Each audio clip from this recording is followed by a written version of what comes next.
Stuart Nash. Thank you very much, Mr Speaker. Mr Speaker, I often agree with much of what Mr Tabuteau says, but this point I'm going to have to disagree with him. But I will say that I do believe this is not enough. The University of Otago and a number of other studies have concluded that it needs to be at least 20% or a one-off shock of 40%. But that is no reason, in my view, not to vote for this bill, because anything that increases the price of tobacco is a step in the right direction, and let's address the other issues as we go forward.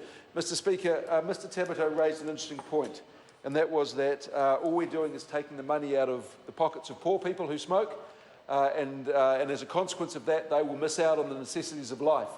But can I quote, and it's about a 30-second quote from an academic study that dispels Mr Tabuteau's concerns around that, and I quote, "Another issue relating to increasing taxation is its financial impact on existing smokers, many of whom are welfare beneficiaries or low incomes.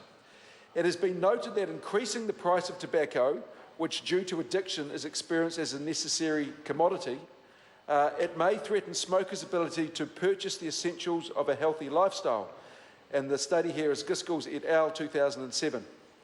Indeed, tobacco companies have cited the link between poverty and ill health as a strategy to argue against significant price increases. That study is Clifford et al. 2014.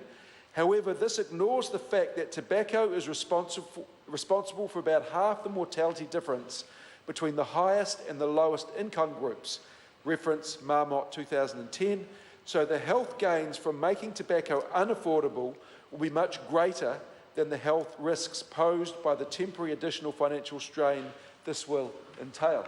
Mr Speaker, this is an important point, and it was raised in the Select Committee because a number of us did question the impact or the burden on the poorest in our society who do smoke. And it was acknowledged as a risk. But the academics presented 3 or 4 papers which actually showed the benefit to society was greater than the risk posed by the financial impact on the poorest in our society. And it's the reason why I am supporting this. Mr Speaker, tax has 2 purposes.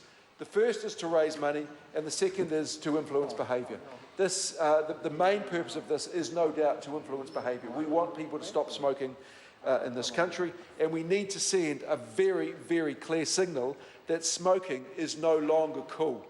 And I think this message is getting across the developed world, in fact. So when John Travolta lights up on television, that is no longer cool. That is exceptionally uncool. And we need to send that signal around the image as well. But there are a number of academic studies which show that this is the right thing to do, i.e. increase excise tax. Professor Beaglehole and Professor Wilson actually had a very interesting paper which showed that the increases in excise tax are actually having a diminishing impact, because what we're left with at the moment is those who were going to give up smoking with the 2010 and 2012 increases actually did. We're now left with the real hard doers, those in society whose addiction is incredibly real and is very powerful. So this is why I would like to see this tax actually hypothecated.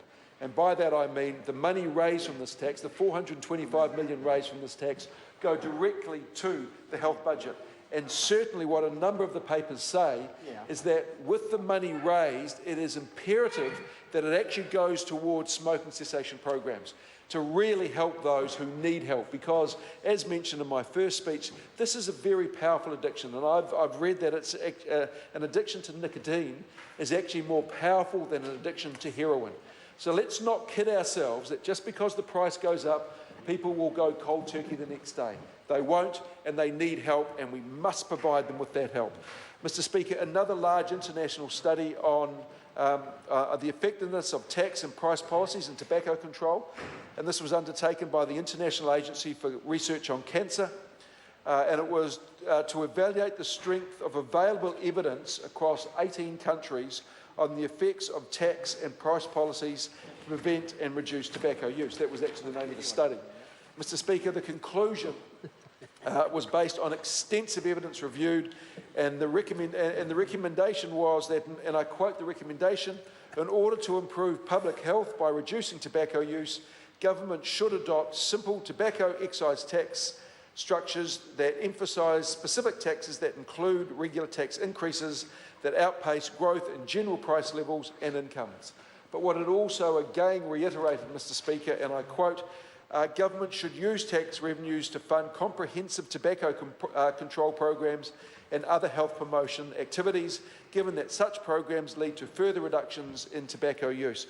So, Mr Speaker, it was with slight concern that I did hear the Minister stand up and say that the money raised from this would go towards hip operations, knee operations, and there is no doubt we need further spending in the health sector. And Ms King has highlighted this a number of times.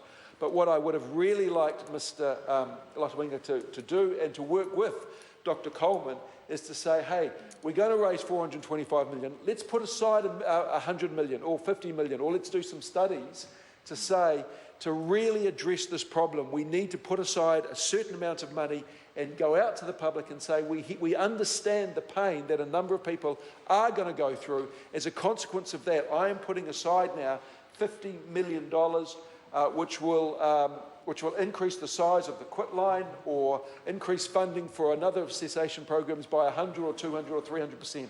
There are a number of researchers in this country, Mr Speaker, that understand this and understand the magnitude of the problem, but also understand what needs to be done to address this problem and help those who are suffering from a nicotine addiction.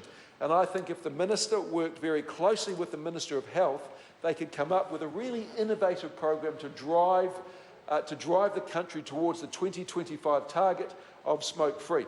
Mr Speaker, a 1997 study showed that as cost increases, smoking becomes less attainable and less attractive to a potential new generation. And Lewis Wall actually talked about this. The number of young people that have actually smoked is horrendous. So not only do we need to target education programs or help to those who are trying to quit smoking, we also need to, I believe, undertake a new and a radical and a hard-hitting education program to those in the schools.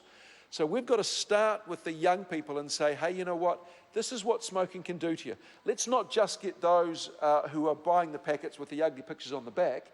Let's go to the really young ones to say to them, you know what, you want to be a cool rugby player, you want to be a star netballer, you want to do well at school, you want to live a good, healthy life. This is what smoking does to you. It kills you. Now that sounds pretty melodramatic, I must admit, but the evidence is absolutely overwhelming. Smoking kills. And we need to get that message out there, not only to those who are engaging in the habit at this point in time, but also to young people so they're not even tempted to start. And the interesting thing is, with all due respect to Lewis Wall, she said she tried a cigarette due to peer pressure. We've got to change that whole model round. So peer pressure is now, it is incredibly uncool to smoke. Don't start. That's the message we need to send out there. We are supporting this bill, Mr Speaker. We do think that the excise tax needs to be substantially higher, as indicated by a number of researchers in this country, but it is a start. Thank you very much.